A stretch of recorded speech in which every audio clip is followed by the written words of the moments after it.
ఈరోజు నేను మూడో శనివారం కందుకూరుకు వచ్చాను. స్వర్ణాంధ్ర స్వచ్ఛాంధ్ర కార్యక్రమంలో మీలో ఒకటిగా భాగస్వామి కావడానికి వచ్చాను. ఇప్పుడే చాలా మంది మాట్లాడారు. కొంతమంది బయట ప్రపంచానికి చెప్పకపోయినా ఈ రోజు పార్వతీపురం నుంచి వచ్చారు, మచిలీపట్నం నుంచి వచ్చారు. ఒక నమ్మిన సిద్ధాంతం కొరకు స్వచ్ఛందంగా పనిచేసే పరిస్థితికి వచ్చారు. ఈ రోజు వాళ్ళందరినీ మరొక్కసారి మనందరి తరపున మనస్ఫూర్తిగా అభినందిస్తున్నా, ధన్యవాదాలు తెలియజేస్తున్నా. ఈ రోజు సమాజం కోసం ప్రతి ఒక్కరి బాధ్యతగా మనం పనిచేయాల్సిన అవసరం ఉంది. ఈ రోజు మనం చూస్తే మన ఇల్లు, మన ఊరు, మన రాష్ట్రం స్వచ్ఛంగా ఉండేలా ప్రతి ఒక్కరూ పరిశుభ్రత అదే మరిగా ఎక్కువ ప్రాధాన్యత ఇచ్చి ప్రతి నెల మూడో శనివారం ఎట్టి పరిస్థితుల్లో ఒకటే చెప్పాను, వేరే కార్యక్రమాలు ఏమీ లేవు. 30 రోజులు మనం పనిచేస్తున్నాం.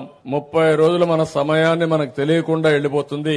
ఒక్కరోజు ఒకే విషయం పైన స్వచ్ఛ ఆంధ్రప్రదేశ్ ను కాపాడుకోవడానికి, ఆంధ్రప్రదేశ్ రాష్ట్రాన్ని స్వచ్ఛ రాష్ట్రంగా, స్వచ్ఛ ఆంధ్రప్రదేశ్ గా చేస్తామని మీరందరూ కూడా సంకల్పం చేయడానికి ఈ రోజు పెట్టాం.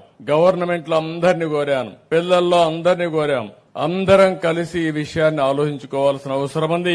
ఒక్కరోజు మన ఊరి కోసం, మన కోసం మనం అంకితం చేయాల్సిన అవసరం ఉంది.